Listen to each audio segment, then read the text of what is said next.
যারা পুরনো তারা মনে রাখবেন, নতুন মানুষ পার্টিতে না এলে পার্টি বাড়বে না। সমাজের সর্বস্তরের মানুষের প্রয়োজন আছে। কুমোরটুলি থেকে অর্ডার দিয়ে আমরা মানুষ তৈরি করে নিয়ে আসতে পারবো না। আর যারা নতুন এসেছেন তারাও মনে রাখবেন, ওই পুরনো মানুষগুলো পরাজয় নিশ্চিত জেনেও, জমানত বাজেয়াপ্ত হবে জেনেও, যারা পতাকাটা ধরে রেখেছিলেন, প্রদীপ জ্বালিয়ে রেখেছিলেন, তার জন্যই এই অবস্থা তৈরি হয়েছে। কোনো নতুন নেই, কোনো পুরনো নেই। যার হাতে বিজেপির পতাকা সেই বিজেপি, যে সক্রিয় সেই বিজেপি। কে কমিটিতে আছেন, কে কমিটিতে নেই, বড় কথা নয়। আপনার পাড়ায় আপনি প্রাসঙ্গিক কিনা, আপনার বুথে আপনি উপস্থিত কিনা, মানুষ আপনাকে চেনে কিনা, আপনার এলাকার মানুষ আপনাকে বিজেপি বলে পরিচয় দেয় কিনা, আজকে সেটাই বড় প্রধান প্রশ্ন। বিশেষ করুন, প্রথম যখন বিধানসভায় জিতেছিলাম 15 মিনিট বিশ্বাস করতে পারিনি যে পশ্চিমবঙ্গে বিধানসভায় কেউ জিততে পারে। 15 মিনিট বিশ্বাস করতে পারিনি। আমি কোনো অতিরঞ্জিত কথা বলছি না। 15 মিনিট পরে বুঝতে পেরেছিলাম বিজেপি জিতেছে। তাই পুরনো সেই দিনের কথা সে কি ভোলা যায়?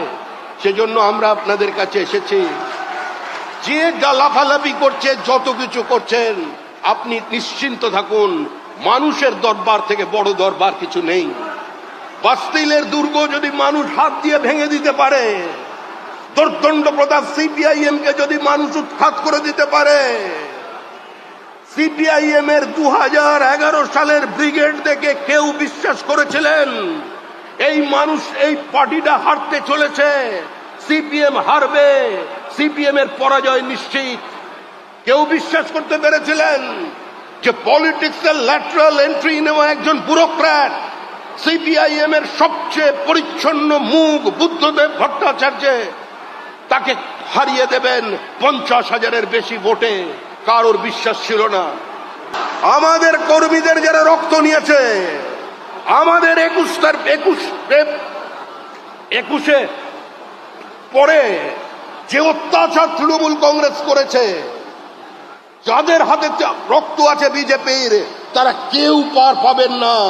সরকারের পরিবর্তন হবে, পাতাল থেকে খুঁজে বের করা হবে। সন্দেশখালীতে আমরা সন্দেশখালীর ভাষায় জবাব দিয়েছিলাম। আনন্দ মালিক খুন হয়েছিল 90-এর দশকে রাজবোলহাটে, আমরা পাল্টা দিয়েছি। আমাদের কর্মী খুন হয়েছিল জঙ্গিপুরে, আমাদের দেখবার জন্য গিয়েছিলেন রবিশঙ্কর প্রসাদ, কঙ্কা টুডুর বদলা আমরা দেখিয়েছি। আমরা পশ্চিম মেদিনীপুরে সিপিআইএম সহ অতি বামেরা যে ভাষা বোঝে সেই ভাষায় দেখিয়েছি। আজকে মনে রাখবেন, অস্ত্র ধরতে বা বিজেপিকে বাধ্য করবেন না। বিজেপির কর্মী মার খাবে, মরে যাবে, কিন্তু দীর্ঘদিন একতরফা আক্রমণ চলবে না। দীর্ঘদিন একতরফা আক্রমণ চলবে না। যে ভাষা তৃণমূল কংগ্রেস বোঝে সেই ভাষায় উত্তর হবে। বিজেপির মতো করে ক্ষমতায় এসছে সারা দেশে। এই বাংলায় পরিবর্তন নয়, এই বাংলায় বিসর্জন হবে, বিসর্জন। 26-এর নির্বাচন তৃণমূলের বিসর্জন। এই বিসর্জনের জন্য সংঘবদ্ধ হন। ধন্যবাদ।